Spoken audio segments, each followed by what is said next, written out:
Hello and welcome to the 27th event in the Public Thought Leadership Series hosted by the Library. Western Sydney University has been named number 1 in the world in the Times Higher Education Impact Rankings, topping the world's university sustainability ranking for an unprecedented 3 years in a row. This is the only global performance measure that assesses universities against United Nations Sustainable Development Goals. The Library's Thought Leadership Series aims to celebrate and promote this number 1 ranking, complementing work being undertaken across the university as part of its Sustainability and Resilience Decadal Strategy 2030. I'll now hand over to my colleague Badra Chandran to introduce today's speakers. Thank you, Emma. Good afternoon and welcome to the 27th Public Thought Leadership event. In this series, we proudly present talks by Western Sydney University researchers whose work aligns with United Nations Sustainable Development Goals, celebrating Western Sydney University's number 1 ranking for its commitment to SDGs in the Times Higher Education Index. Today, we are thrilled to have you with us for an insightful session on understanding diabetes and Pasifika community research. It's our pleasure to introduce our esteemed speakers, Professor Freya MacMillan and Ms. Afioga Salā Ronda Thompson. Australia is home to a vibrant Pacific Islander community with 75,755 people of Samoan heritage, according to the 2016 census, and over 40% residing in New South Wales. Despite a genetic predisposition to diabetes, there has been limited research on effective public health interventions for this group until now. Professor MacMillan's team has pioneered the Taeao Afua, that is the New Dawn program, an evidence-based community intervention tailored to the Australian Samoan lifestyle. This innovative program trained a Samoan community activator who then trained 20 volunteers as peer support facilitators. Participants saw significant reductions in HbA1c levels, indicating improved blood sugar control over 3 to 8 months. Let us welcome Professor Freya MacMillan, Associate Vice Chancellor Research at Western Sydney University and Deputy Director of the Diabetes, Obesity and Metabolism Translational Research Unit, that is DOFTRU. Professor MacMillan is a distinguished expert in health promotion interventions, renowned for their work in developing, evaluating, and translating these interventions into sustainable practices. They co-create innovative programs with communities and healthcare professionals, particularly emphasizing peer support models for multicultural groups. Let's also welcome Ms. Ronda Thompson, who leads the NHMRC-funded Pasifika Preventing Diabetes Program, that is PPDP. With a Samoan background, Ronda joined the university in 2016 for the Taeao Afua Samoan Diabetes Program, which expanded into PPDP in 2019. Ronda coordinates peer support programs and collaborates with distinguished Professor David Simmons. Ronda ensures that PPDP respects cultural priorities while emphasizing diabetes prevention. Ronda's work bridges language barriers, impacting individuals, families, and communities. In this session, Professor MacMillan and Ms. Thompson will share their valuable insights into diabetes research and community health interventions, and how these findings translate into community health practices. We look forward to an engaging and informative session with you all, and welcome to you, folks. Thank you. I'd also like to acknowledge the traditional owners of the lands on which we meet and pay my respects, the elders past, present. So when I first commenced at the university in 2013 as a level A academic, I asked a senior colleague for some advice. I asked them for guidance on how I could work alongside a particular community. The response was actually really disappointing. They are too hard to work with. Whilst I felt really disappointed in that response, it also made me even more determined to find the right paths to collaborate with the communities that were experiencing the most disparities in health, and in particular diabetes, which was my area of expertise. And it was also the main reason why I came to Western Sydney Uni, because it has that mission to work with the people of Western Sydney for the needs of those in Western Sydney and building on the assets and strengths that we have, the diversity in Western Sydney. Just because learning about a different culture and building a relationship with a community that's different to the one that you've known for possibly all your life can be time-consuming and challenging, that's no reason to veer away from that research. Rather, it's the opportunity to listen and to learn, to bring to the table your expertise and your experiences with that of the communities and to work collaboratively together to facilitate change for the better within that community. So a couple of years after I joined the university, my path crossed with distinguished Professor David Simmons. And that was the start of a very exciting journey, which I'm going to share with you today, around the work that we've been doing, co-leading with the Pasifika community and various partners across Greater Western and Southeastern Sydney, a programme of research to prevent diabetes. And I'm very grateful to be co-presenting with Ronda today, who is just an amazing community member, an amazing inspiration for me. And spoiler alert, her part of the presentation will be way more exciting than that. So next slide. Oh, sorry. Yeah. Oh, that's so good. There we go. So first of all, why the Pasifika community and why diabetes prevention? There are great disparities in health outcomes of Pasifika compared to other communities. So Pasifika people have some of the highest rates of obesity and type 2 diabetes globally, along with high rates of diabetes complications, such as nephropathy and cardiovascular disease. One of the most recent studies in this area that was led by David Simmons found that in Pasifika communities with type 2 diabetes, they're 1.59 times more likely to be admitted to hospital for end-stage renal disease than Europeans. Pasifika people also visit general practices and other medical services less than people of other cultural and ethnic backgrounds.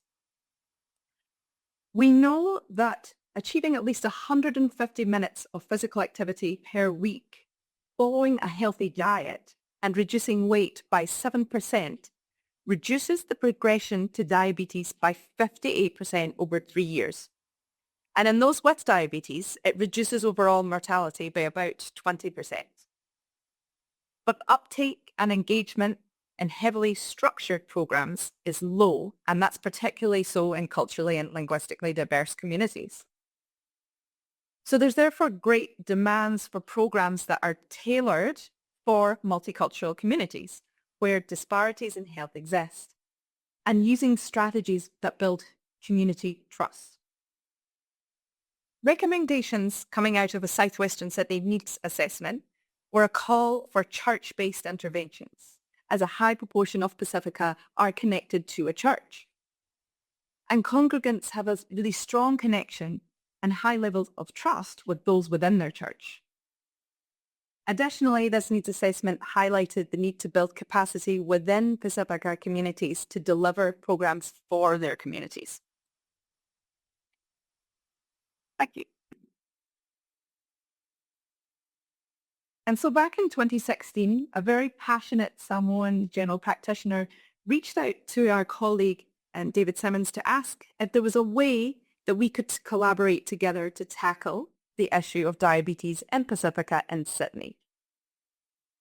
Together, we developed a partnership with the Samoan community initially across Sydney, starting with the formation of a reference group to co-develop and lead a research program aimed at reducing the impact of diabetes in this community.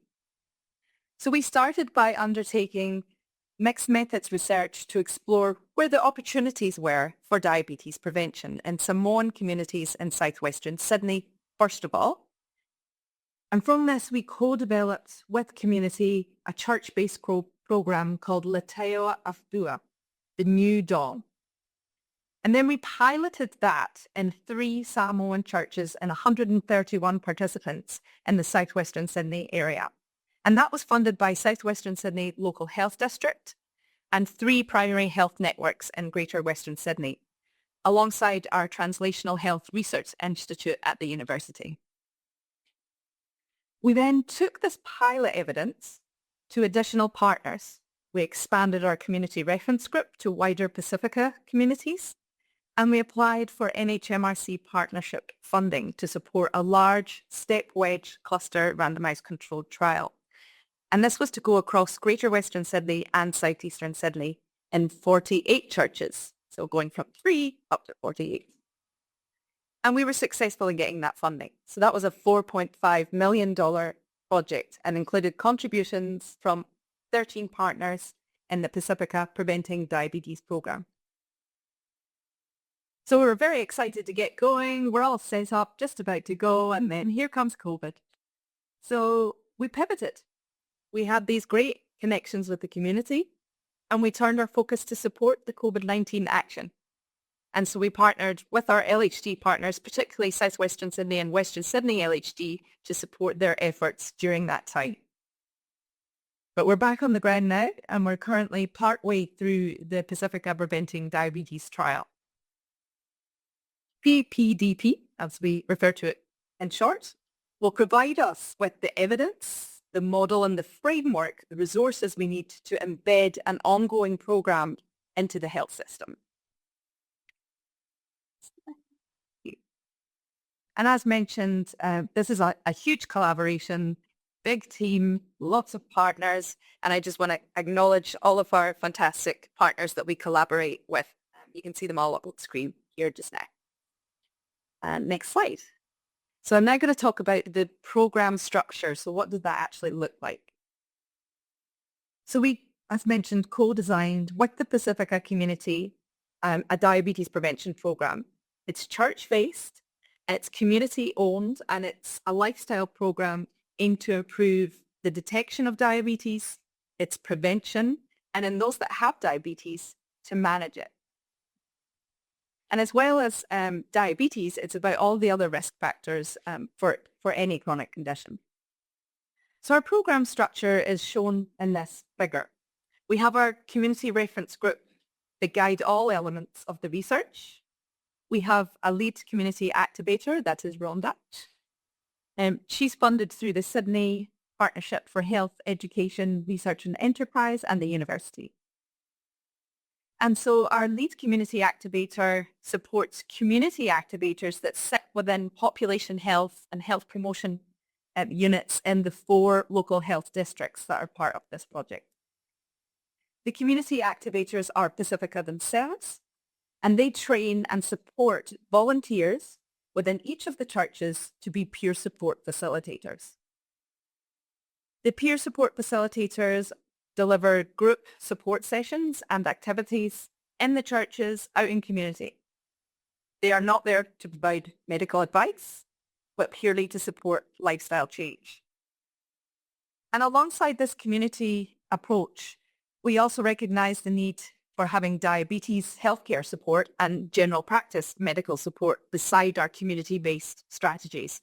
And so we are encouraging participants to attend a general practitioner where necessary. And we have a referral pathway for participants with diabetes into diabetes services if they're not already connected in. Next slide, please. So the content of our program materials and the activities are all centered around evidence-based messages, and these are relating to physical activity and diet. So 12 healthy lifestyle messages. And we also have 10 diabetes messages. In the Pasifika Preventing Diabetes program, we've expanded and added additional components to the core program. So the boxes that are around the outside here include existing external programs that are led by the LHDs, for example. And so one of those is the Get Healthy service, the LHD community kitchens. And the content of the Pasifika Preventing Diabetes program resources is culturally tailored. So it considers what Pasifika communities eat and their interests. The churches have control and select when and how they want to focus on each message. The peer support facilitators work with our community activators to deliver the activities for their communities that align with these messages. They do that in the churches, in their homes, and community public spaces. There are one-to-one and small peer group support sessions. These are based on sound theory, so they incorporate evidence-based approaches. Things like motivational interviewing, person-centeredness, and behavioural science. Each week, the peers within the churches set goals, steps that they're working towards. They build plans. They consider what can come up and hinder them, and the things that are going to assist them and facilitate reaching that step so that the goals are achievable. They review their progress weekly, and they adjust their goals based on progress. There are also community and practical activities that are run. So that doesn't involve peer support, but things like cooking classes, Zumba, and walking groups that are set up. And we incorporate educational tools and resources. We also link into food access strategies, and we have an initial weight loss strategy that's utilised as well in a weight loss challenge. So there's a bit of a smorgasbord that the churches can pick from at the right time for them, relating back to each message. Next slide, please. So what did we find in the pilot, Le Taeao Afua? So new knowledge that was gained included identifying that 30% of the sample during baseline screening were found to have new diabetes. So they did not know they had it until we went into the church and tested their blood. The total diabetes prevalence was 32%. So if you compare that to the background in Australia, which is 5%, that's 6 times more. And 96% were either overweight or obese. The social impacts that we saw from that program were that 3/4 of all of the church attendees signed up to participate in the program. And 50% of them were interested in becoming peer support facilitators, with 19% actually going on and completing the training and involved in the delivery of the program in their church. We also saw that over 90% of participants at the beginning, before they entered the program, reported that they were ready to make lifestyle changes. So it was a good time for this program to come to the community. And the impact of the pilot program on empowering the whole church community was really highlighted by, after 12 months, still incorporating those healthy food options at church and running peer support and physical activity sessions on a regular basis. So 110 activities delivered over that first 12 months period, highlighting the sustainability. Next slide, please. Thank you. So up on screen, we've got the health impacts that were evident. This was over a 3 to 8 month period. And our PhD student, Dorothy and Ndwiga, published this work. The program resulted in beneficial changes in clinical outcomes. So that includes an improvement in HbA1c, so how sugary the blood is over the previous 3 months. And that is the kind of primary indicator we use for diabetes. So the reduction in HbA1c, if you're not clinical, it was very meaningful in that overall the HbA1c came down by 0.4% in everybody in the church, but in those with diabetes, it came down even more, by 0.7%. And that's the same that you would expect from taking an extra medication. So it's meaningful. And it was significant. We also saw beneficial changes in lifestyle behaviors. So physical activity nearly doubled, diabetes knowledge improved, and we saw this mapping of changes in the readiness to change a diet and physical activity that aligned nicely with the messages that we were delivering in the churches. Slide. We also had a Tongan PhD student, Pesi, who analysed some results in relation to the weight loss challenge that was run in the pilot churches. And that also resulted in a significant decrease in weight, so nearly 5 kilos over a 24-week period. So we have evidence also of this weight loss component. And next slide, please. So we took these findings, we took the model, and we moved forward to this wider partnership in the Pasifika Preventing Diabetes program. Next slide, please. So in this program, we've got 3 stages or key points of engagement with the church. And the first is when the community activator team meet with the key church members, they plan recruitment, a memorandum of understanding is signed and consent is sought before we start to collect health screening data. When we've got 40 to 70% of the total church congregants data collected at the start, then we move into stage 2. Stage 2 is when the church is randomized to when they receive the program. So immediately before each church commences the program, there's also another set of health screening that happens. And we refer to that as the midpoint screening. Once we've got up to, and it says on screen 90%, but we've already had to adapt and adjust, 75 to 90% of participants rescreened at the midpoint, then they move into the next phase where we start to train up people as peer support facilitators. And that is so the program can start to be delivered. And stage 3 is the continuation of the program in churches before they have a final endpoint of screening and health screening at the end. And so next slide. This looks very complex. It's basically what I just went through. So just wanted to show you that there's a staggered approach to how we're doing this. That's why we've used this step wedge randomized controlled trial design. The reasons were, 1, the community wanted that.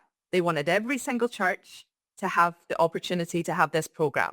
So it would not be fair to just have some control churches and some intervention churches. They wanted everyone to have that opportunity. But secondly, it just also makes it feasible for us with the funding that we've got to roll this program out all in one go, and all of the intervention churches would have cost us probably 10 times what we've got. So this is the only way we could make it happen. So each church, in effect, in this design acts as their own control. They have a control period and they have the intervention period, the program. And you can see this is along the top here are the months. Down the side we've got the churches, and we've got this staggered approach, and we've got that initial screening, a midpoint screening, and then the final screening. I'll leave it there for that one because it's a bit complex. So what data do we collect and what does it look like? So we have a really comprehensive mixed methods approach to evaluating the program.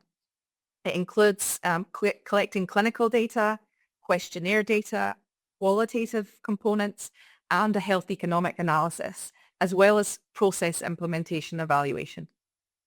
The primary outcome measure is HbA1c, so we're looking at that objective clinical measure as our main outcome. And then secondary aims, you can see some of the outcomes that we have up on screen there. So a mix of questionnaires and those clinical measurements, and we actually go out to the churches and to the homes to collect this data. So we're not expecting anybody to come to a GP or to a hospital. We're actually going out to the community, something very essential for the success of this study. Next slide, please. So during the peer support facilitator training, the peer support facilitators are upskilled in how to deliver the lifestyle messages and run the activities in the churches. The training includes focusing on key elements of motivational interviewing and the delivery of that in a culturally interesting way. So they use their understanding to support the understanding. They use their cultural experiences to share examples and scenarios. Next slide, please. So there's a lot of work here and there's a lot of opportunity for our students to learn. So we have opened up a volunteer opportunity for our students of any level to engage with this program, to gain community experience, research experience, and delivery and understanding of health-related research. Next slide, please. Here's where we are currently at. So we've screened health in 37 churches of the 48 so far. We've got over 1,000 children and adults that have had their data screened. And we've got 8 churches that currently have their randomization into the program, with 24 peer support facilitators trained up from 3 of those churches. And I'll go to the next slide, please. And some preliminary findings from that data that we've collected to date. 68.4% of participants had systolic blood pressure or diastolic blood pressure measurement that was above the usual values. More than half were unaware that they have high blood pressure before that health check. Just flagging that it might not necessarily be that they have hypertension. It might have just been the measurement on that day, but there's an indicator there that they should probably go and follow up with their general practitioner. Next slide, please. In terms of diabetes, so we are seeing that current with the data that we have, very similar to Taeao Afua, the pilot, that 33.5% of participants have diabetes, 19% new, 15.5% existing. And more than half, so 60%, did not know that they had diabetes before the program came out to the church. Around 1/3 of the participants had HbA1c between 5.7 and 6.4%, and average random blood glucose was 7.5%. So a HbA1c that's above 6.5% indicates a type 2 diabetes diagnosis. So those that are sitting just under are at high risk of developing type 2 diabetes. And I will now pass over to the wonderful Salā Ronda Thompson. Thank you. Thank you, Freya, and I too would like to acknowledge the custodians of the land in which we are on. As a Pasifika migrant, I'd like to pay my respects to their elders, past, present, and emerging. In Samoa, as known as the heart of the Pacific, I'd like to greet you all by saying talofa lava and malosoi for Pasifika greetings. So thank you for this opportunity. Living with a family member battling the ongoing grievances of heart disease, from the extension of diabetes complications, I want to echo the experience of what is normal in my family and my Pasifika community. I call it the inherited mindset. Thank you. I call it the inherited mindset. In a time of crises, we hold on to faith for that hope of a divine intervention.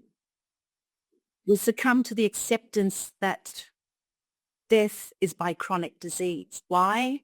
Because it is in our family history. And knowledge. Well, the language of chronic disease is too complicated in itself. So typically what do? We go back to that generational tradition of holding on to faith for a divine intervention during a chronic time.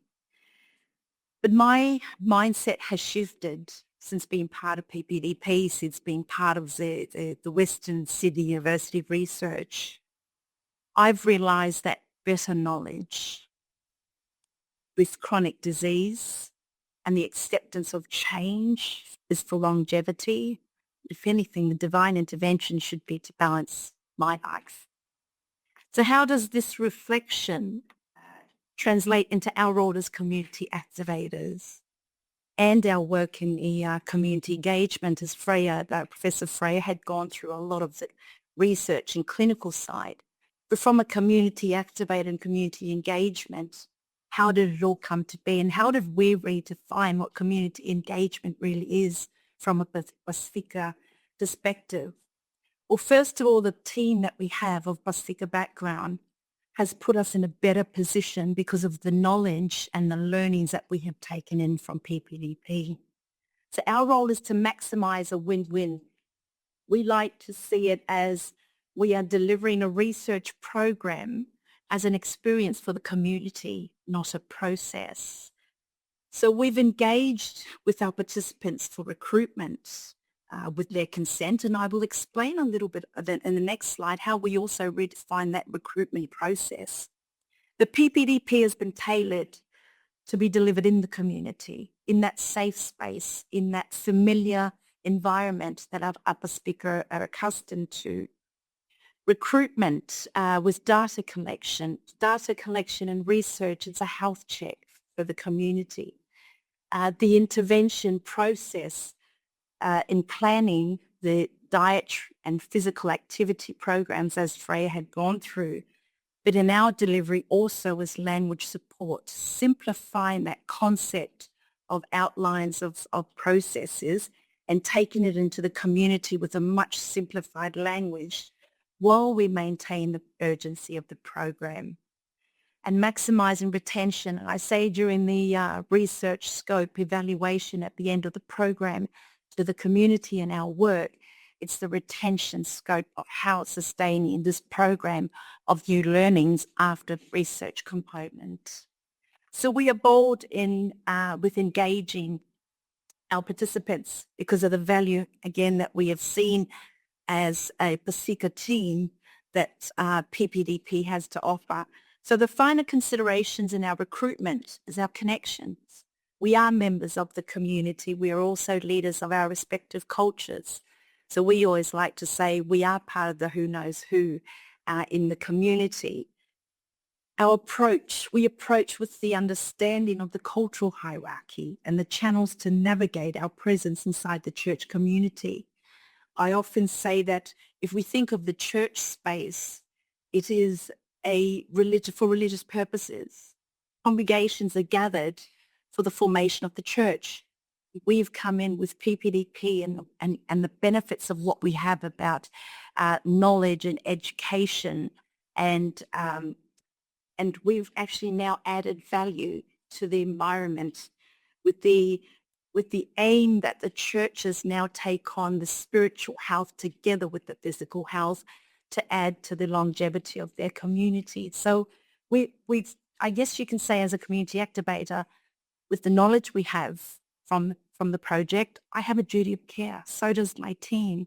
We have a duty of care to share this knowledge with our community. And as Freya had opened with your experiences, yes, we are still the hard community to reach, but we actually, we have a breakthrough now and we're making a difference. Inclusion. Inclusion is always at the forefront of our approach. Is at the forefront of our approach. And I say that because when we're working with our leaders to include PPDP in their existing programs, it isn't another added program for the congregations to feel that they're obligated to. So, and I'll give you an example. When we present PPDP, we are invited to their board meetings. We're invited to their choir practice, the church services. Those are the times and opportunities that we speak of PPDP and the benefits of the program. Influencing the mindset language that we've created as a team of Pasifika. We speak of our team experiences when we speak of our fear, survival, the recovery, the loss to diabetes complications.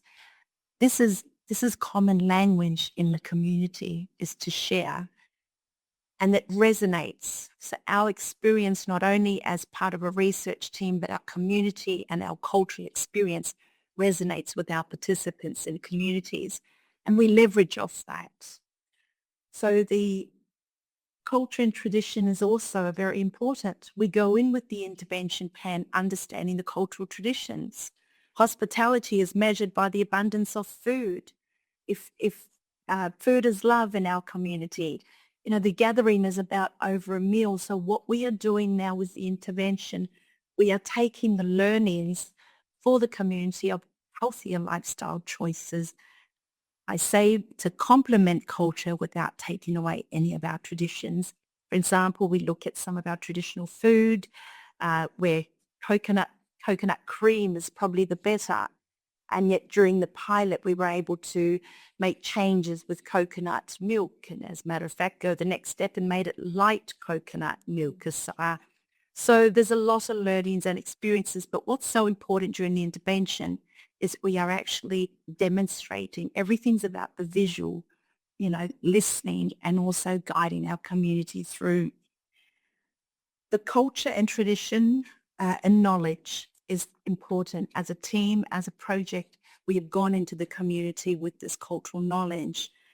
I can safely say that across our interactions during this time, there is a clear consensus that the community know that diabetes is a household word, but knowledge is not.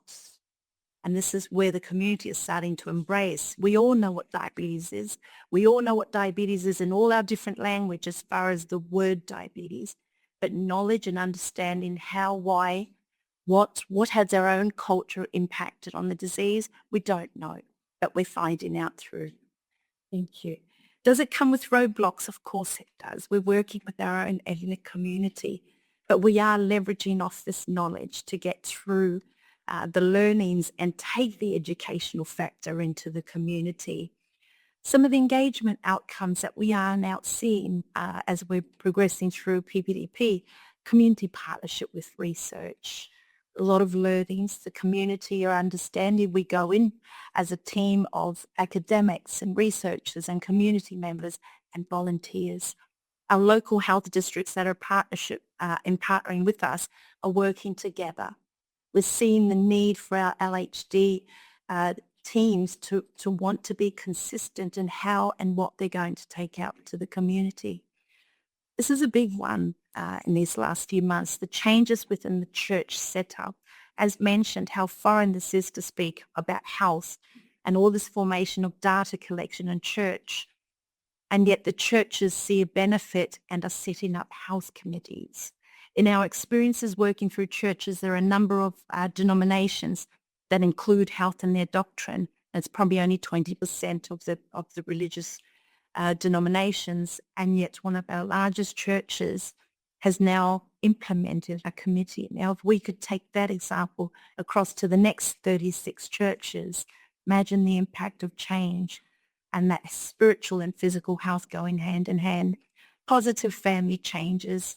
We hear the stories, all the different experiences and changes, doing something a little different with the family meal or actually improving. I grew up, my mum, best cook that there is, I would not take anything away from her, but I grew up to see our food garnished with vegetables. I add a bit of a sprinkle of colour to the meals. And it's very common across. We're very dense with our food. Going through the intervention and creating this awareness, families are adding a little bit more vegetables. Eat the meat base, but the vegetable tray is getting a lot bigger. So a lot of changes. And one that's actually, this is from one of the fun parts of connecting the community, is we do a lot of outreach through radio. Very commonly, one Saturday morning I was invited to one of the radio Samoan programs for a couple of hours. As I walked out, the Cook Island were coming in and said, could we have you back? So I went back in, and after the Cook Island radio, the Tongan radio started. So I've actually promised them I'll spend a whole day going through the different. But it's all about hearing something new. We want part of that.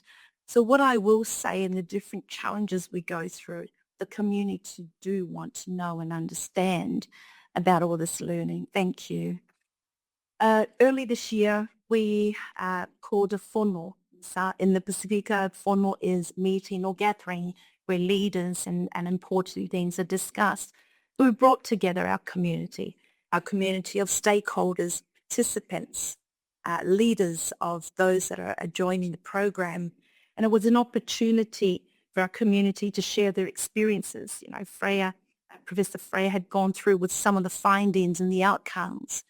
We were able to have the participants who actually were experiencing those outcomes, and very powerful testaments. And I think moments like these gatherings brought to light a lot of also collective understanding. I'll give you an example. When we took portion sizes through one of our intervention programs, one of the community members made such a valid point and said, I grew up in the islands.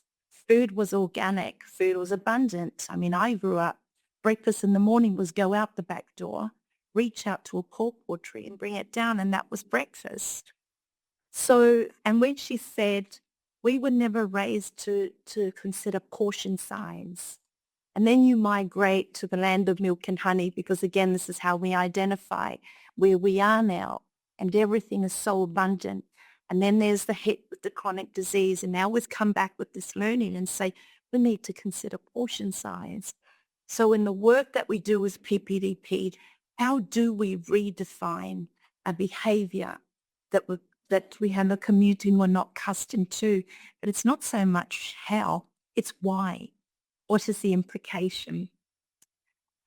So the collaborative conversations, again, just understanding the generational traditions that communities still hold on to, but also understanding some of the policies and processes that are impacting reaching these communities.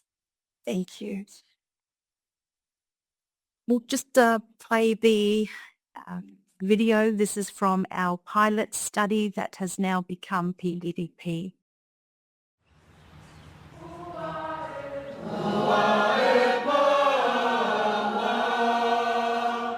There's two key elements that make up the strength of the Samoan culture: family and religion, spiritual connection. It's about giving, and it's about relationship. We help each other.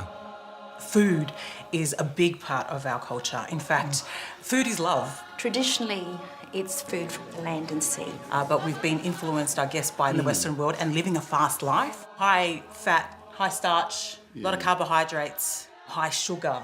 I've got a brother that died, passed away because of diabetes. I had gestational diabetes. A lot of family members have been diagnosed with diabetes and also on dialysis. Losing your elders has a substantial cultural and social impact on that total community. And the community knows that, and they want to preserve the elders, obviously as part of their families, but also because they add the extra dimension of wisdom that comes in to make the right choices for that community. When you look at medical complications that arise from diabetes, for every one person admitted to hospital from the general Australian population, there are 7 that are admitted from the Samoan population. Western Sydney University approached 4 churches within our community to be a part of the diabetes prevention project. So this partnership is bringing together those community needs and aspirations with our expertise in preventing diabetes and its complications. This programme is all about building support to help lifestyle changes on a day-to-day basis. We took the services into the community. We took the educational factor and what lifestyle change can do. We took that into the community. Before starting this programme, we found that 96% of the participants were overweight, and that 76% of participants were obese. You drink water, eat healthy, train your body. More vegetables, more fibre, more beans. It's good because my kids are watching their grandparents eat these things. If, for example, someone does drop 15 kilos, 85% of those people, their diabetes will go into remission. It speaks for itself. Mum doesn't have to take her diabetes medication anymore. She's lost about 40 kilos. There is also a peer support element within this programme that's really, really vital. Every Saturday night, we do the Zumba. I like it because you are dancing and you exercise. If you have people there by your side to help you make those changes, that can really help you maintain motivation.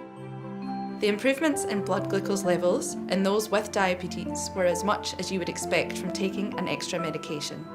This drop in glucose over time would mean that at least 1 in 6 complications would be prevented.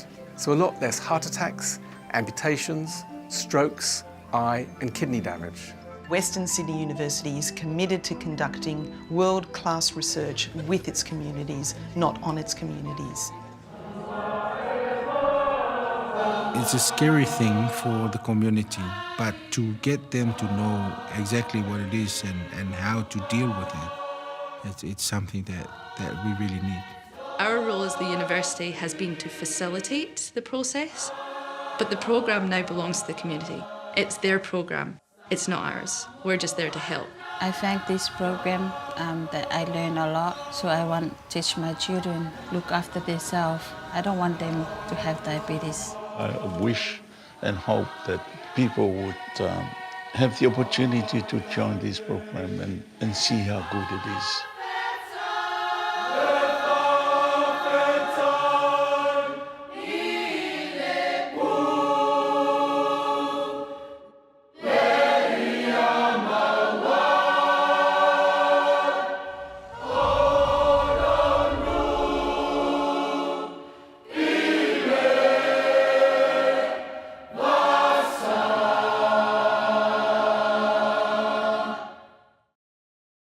And that's what keeps us going here in the community. And their experience of wanting more of our Pasifika community on program.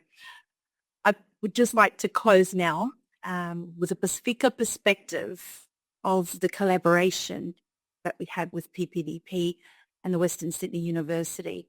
One thing I always do in opening, which I did, I actually want to thank the Western Sydney University for the consideration of bringing together a Pasifika team also to work hand in hand in this research scope.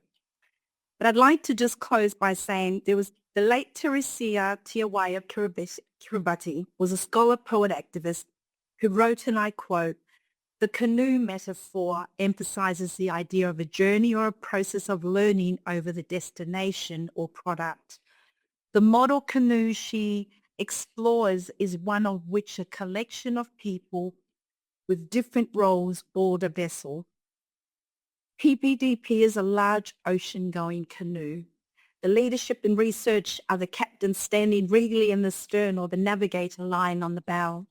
To better assess the wind or the ocean current and the partnership of our Pasifika community and stakeholders, we are the crew rowing together with our captain and navigator to generate the energy of this journey through research. PPDP is more than research and intervention. It is the focal point of change for all of us. Thank you, and acknowledgement to the team as well. PPDP.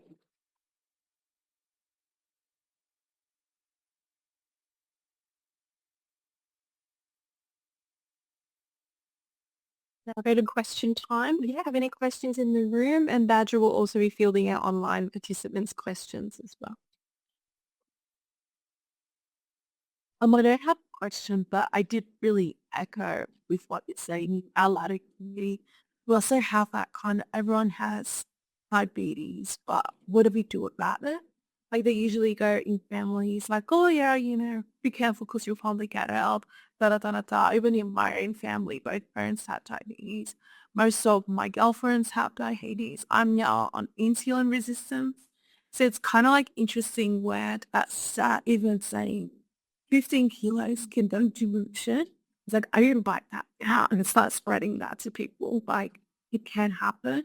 You don't have to go to more tablets and they rely on insulin kind of thing. So thank you for thank you. Yeah, it comes back to the whole that's informing the community. It's information. How that's I'm really moved by it. Thank you. So it's sad that we have to do that to avoid this great and the impact. Hi, my name is Ho Nguyen, and thank you for the great talk on Freya and Ronda.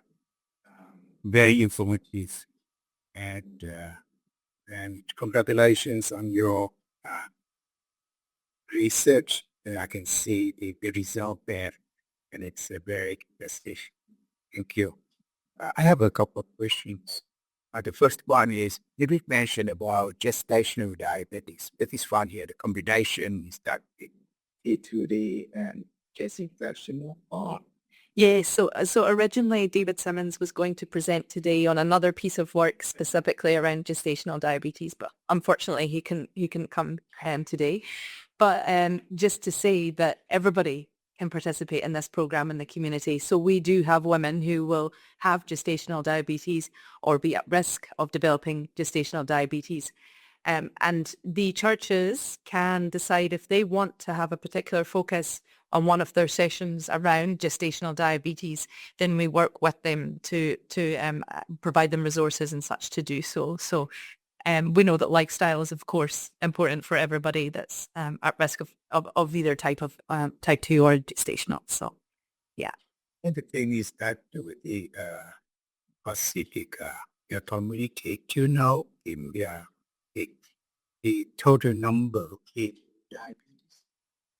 Well, and our study was the first to look at HbA1c levels measuring within the communities in a Sydney sample. And so we're looking at about above 30%. So about that, yeah, about the 32 to 35, it looks like Certainly in the pilot study, 32%, and with our current data that we've collected, it looks about 33 in the current study. So very high, very high. Yeah. We got a few questions online. First one is from Ik Chen. He's asking, how can I build bridges with non-English speaking communities? So how can I build bridges with Billions.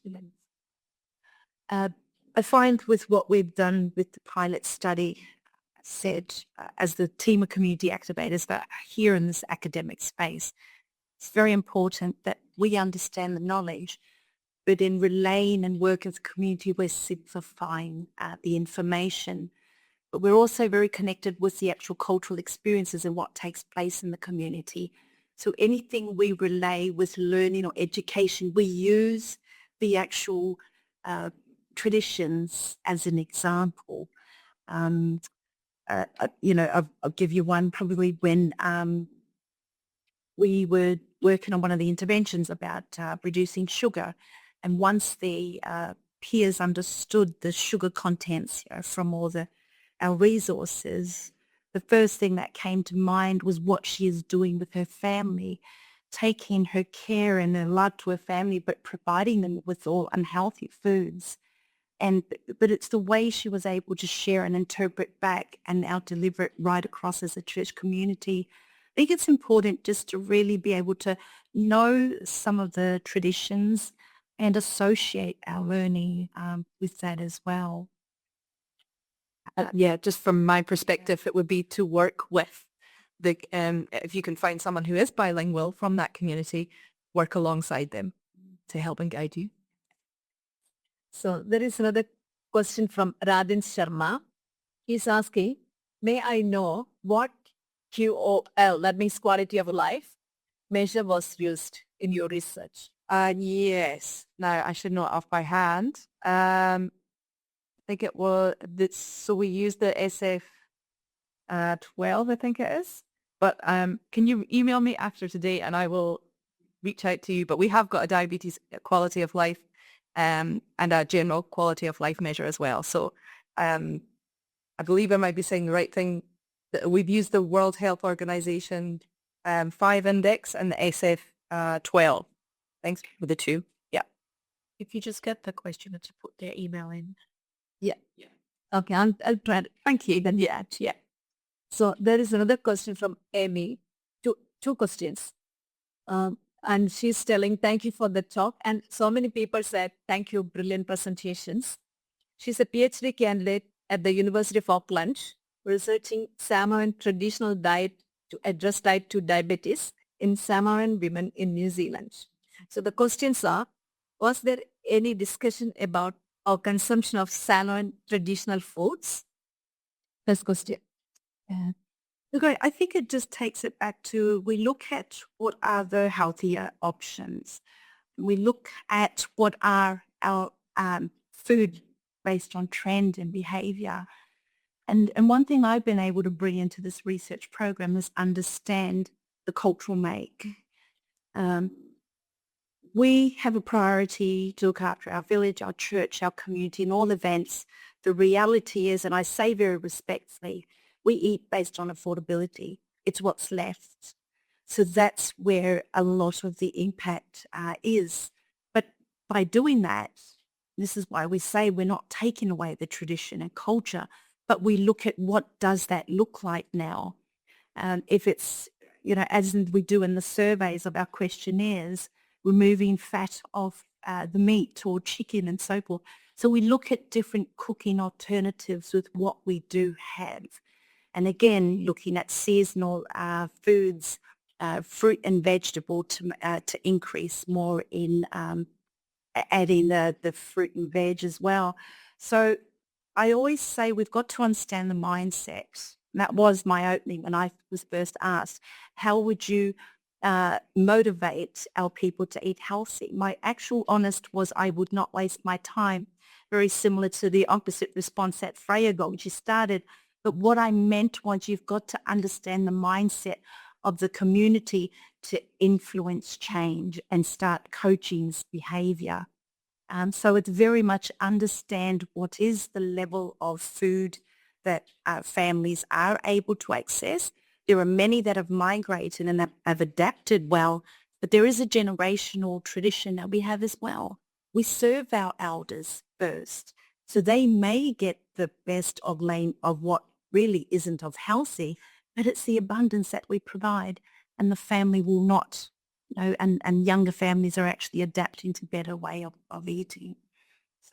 So the second question from Amy, was any additional molecular or biological work such as insulin testing or genetic variant analysis conducted? I can answer that one. No. This is a very costly study as it is.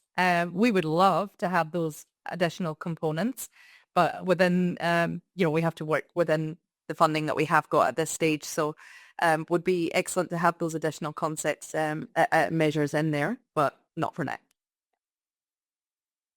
Okay, Rajan is asking, wonder if it is possible for the team to share the actual diabetes control protocol adopted as a part of the intervention. We will absolutely share that once we've finished our program. And if you reach out to me, I'm happy to have a discussion with you now about generally what we do. We are just very aware that we've got this funding to have a very rigorous study so that we have this strong evidence to go back to the health system and say, look, here, we know it works. It's worth investing in. So yeah, we're just being careful not to contaminate what else is out there. But yeah, happy to discuss what it's like. There are some follow-up questions. So was the intervention cost effective? Would be interesting to know result in terms of incremental cost. Yeah. Like that is QALY, Paligate, if any. Yeah, so we are doing a health economic analysis, but I have no idea at this stage what that will look like. I can just say that we are working as much as we can with existing health services and within the community structures to keep the costs down. And yeah, I hope I can stand up here in a couple of years and tell you it's cost effective. Another question from Oliver Facio. Please, was the study focusing on T2DM alone, or it covers T1DM and GDM traits too? Yeah, so it's primarily, so it's for everybody in the community to take part. So if they have type 1 diabetes, that's absolutely fine for them to participate. But the resources are mainly, lifestyle focused. So really looking at, type 2 diabetes and gestational diabetes, but linkage into the healthcare services. So if there is someone with type 1 that has specific additional support they need, then they have that link through the program to the right healthcare service. This is from New Zealand, telling Kia ora and Talofa from New Zealand. Riz Firestone here from Massey University. Thank you for your presentation. What are the next steps for the PPDE for the communities in terms of ownership of the PPDE? Are there any Pasifika communities or Tongan involved? Yes, so we have mostly Samoan and Tongan communities that are participating at this point. We do have Fijian and Cook Island churches that are also in the pipeline there. And the next phase, so once we complete this program, this whole program is all about setting up the framework for a sustainable approach. So we'll have these PSFs trained and supported in the churches. Our then hope is that the local health districts and Diabetes Australia who have been supporting us can continue to embed their supports ongoing for the communities. So we're really thinking about the translational piece and how do we keep this going following the end of the program. So right now the community activators that are in the local health districts are part of their teams already. They are embedded in the local health districts. So we hope that they will continue to be embedded in their plans ongoing, their budgets, and the value will come out of this study to go back to those partners so that they can see what they're putting in is having a real impact on the ground. Yeah. Actually, participants are helping each other because somebody asked for the video and somebody put the video link. And then one comment from Faleolo is that looks like several Tongan church images shown on the presentation. So they understood that that's some impact. But a lot of comments. Keep up the good work, and it's fantastic. What you're doing is great. Yeah. Thank you for the response, and it impacts with their research too. That wraps us up. Now, Patrona, yes. No further questions. So if we could all join me in thanking our wonderful presenters.